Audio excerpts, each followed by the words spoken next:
দর্শক আজকে মাঠের মধ্যে উভয় দল খুব সুন্দর খেলছে মাঠে, কেউ কাউকে ছাড় দিতে রাজি নয়। হাড্ডাহাড্ডি লড়াই চলছে মাঠের মধ্যে কচুবাড়ি নিয়ামুড়া ফ্যান ক্লাব এবং লাটু ফুটবল ক্লাবের মধ্যে।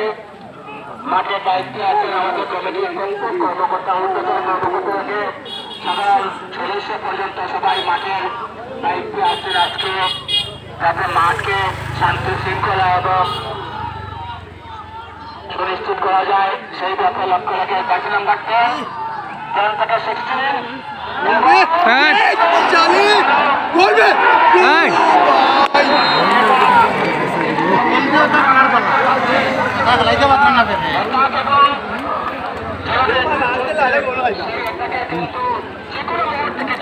horta